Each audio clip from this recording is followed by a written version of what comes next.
So I want to give you some idea of how we're going to paint this, whether it's you're hearing it for the first time or whether it's just a reminder of how we're going to work with it. So you should have chosen already some kind of a color scheme that you're going to work with, and you'll have this handout. And so mine is a split complement. So that means I'm going to be working with a base color, and then I'm going to go across the wheel. So I've got red, and I want to cross the wheel to green. But instead of using that green, I'm kind of using yellow, green, and red, violet. So I'm working with those three as a split, okay? Because red and violet, if we put them together, ideally, is a complementary color of yellow, green. I know.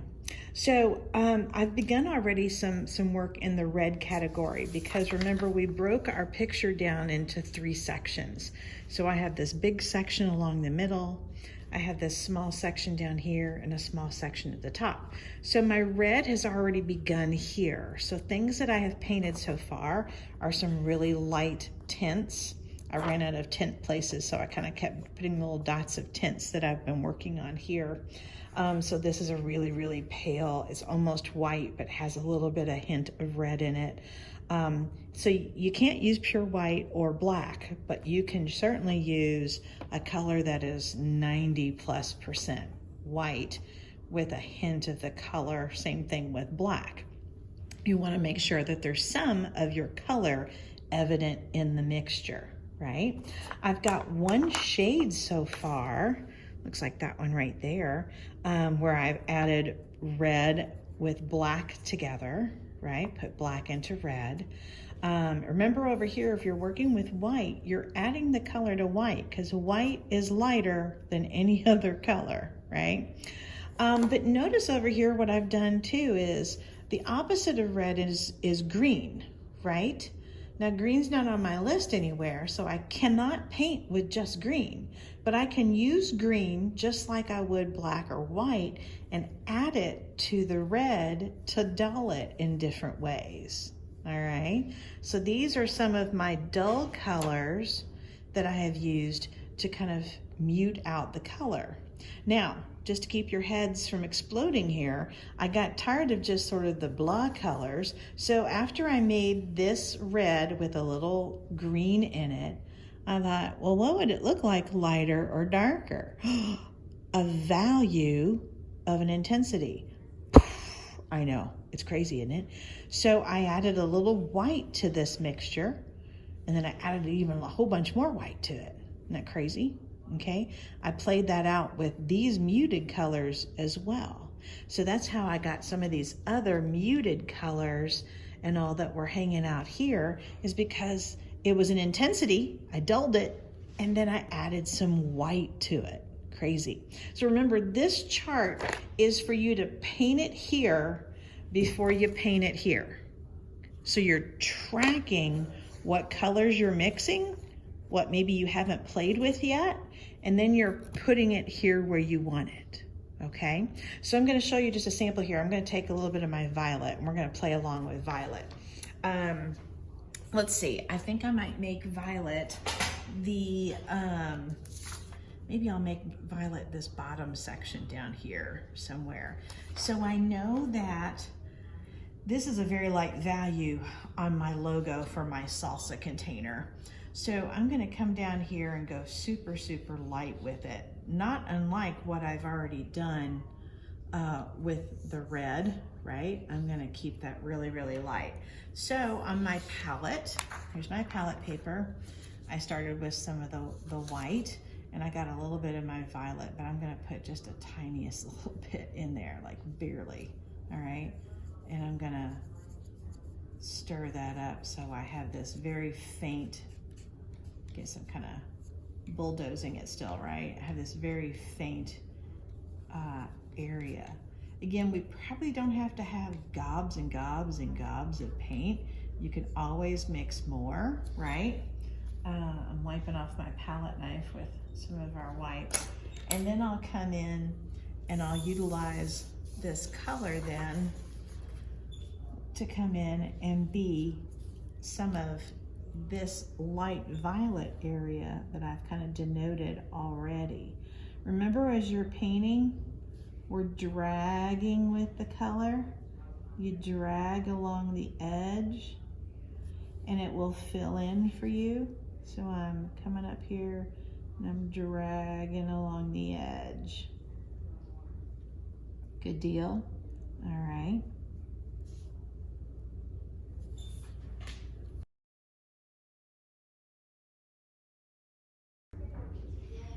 Okay, so I just finished painting this section with my light violet. I put my light violet here, all right? Like I said, it's so light, it's almost white, but you can kind of see a little bit of lavender kind of going on there.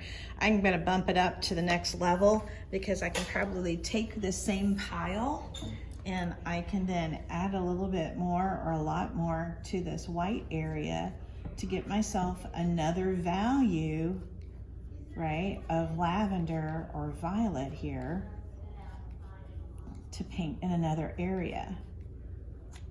So there's another mix. I'm gonna wipe off my palette. I'm gonna take a little bit of this, right? I'm gonna add it, no, don't drop it in there. I'm gonna add it here, so here's another value change, right? Here's a sample of my value change. And now I'm gonna add that to a new area. This area out here, I think this is like a jalapeno or something.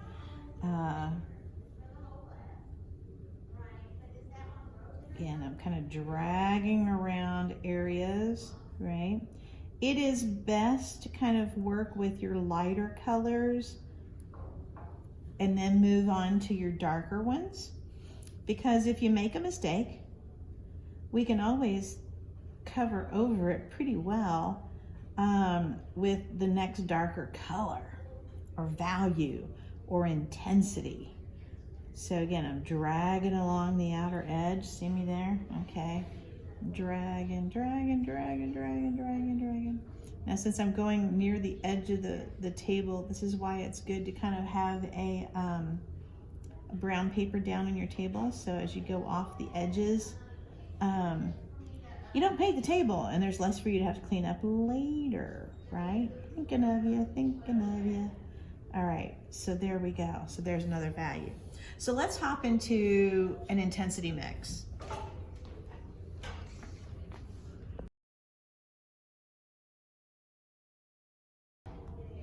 So recall that an intensity mix means you're taking that color's opposite. So for me, the opposite of violet is gonna be yellow, right? So I needed to put some yellow on my palette, and I'm not making yellow change because yellow's not in my color scheme. Violet is. I'm using yellow to make violet change. So I need to do something that changes the appearance and blahs out or darkens or dulls a little bit of my opposite color, so it's not so royal and regal of violet. Well, it has started to do a little bit, and you might be able to see it on your camera, on your screen a little bit, but I'm gonna make it a little bit more dramatic so we can kind of see it a little bit better. So it's gonna get a lot more muted. All right, so there we go. Now we're getting a lot more almost neutral, but not quite to neutral yet. All right, I'm bulldozing it so I have a decent pile to work with. And then I need to make a mark on my paper here. So here we have the intensity section. So I'm gonna take this color and paint that in my intensity section for violet. It actually looks a little bit like the red intensity I had before. That's kind of crazy. So I'm gonna use that down here in this area of my crazy sliced tomato. So I'm gonna come down here and utilize it through here. Looky there. Kind of looks a little bit similar to the other color I had, but richer. I find that the violet color tends to be somewhat thin. So you might find that, you know, it might be a little streaky. You might have to brush a little bit more put a little bit more of a generous layer on to get a good coverage so that it's not so bleh and streaky and icky. So being a little bit more generous with putting more paint at the tip of your brush so you can leave more on the board. Here, see, I painted this first and now I'm coming back in with sort of my second layer. That's really helpful. That covers it a lot easier. And then I'm gonna come over here and I'll match it up to this same crazy color I had earlier with the red. All right, and ta-da. So you don't have to keep watching me paint.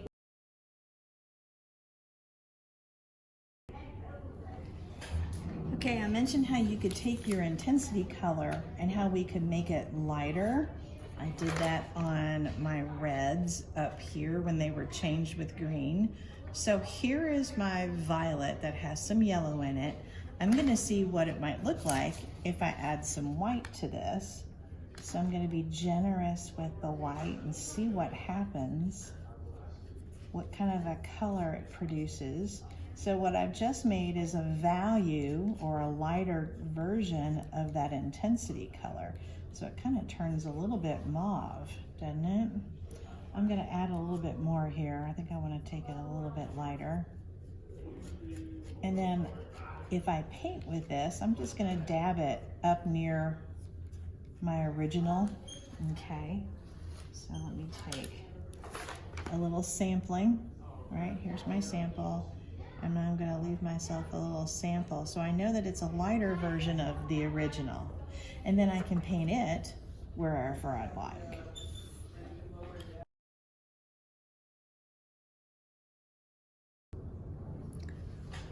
The last change option that you have is making a shade, right? So you can add black to your color and paint a shade over here. So I'm gonna take the black into the violet. Just a little bit. It's already a dark color, so it's gonna change really fast.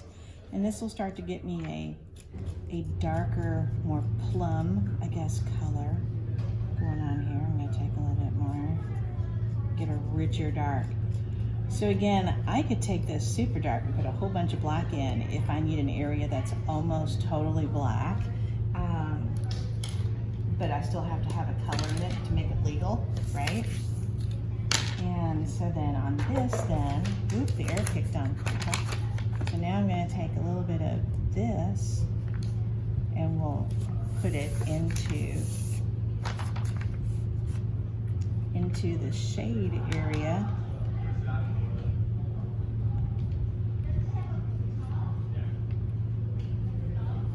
And then I can add this to wherever I need it in my picture in that section, all right? So the idea, one more time, is that you're working with all of your different ways that you can change the color. You do not have to worry about the tone areas over here. We are really focusing on the tints with white, the blacks making shades, and then using the complementary color to kind of dull things down, and you have the opportunity to make those lighter if you'd like.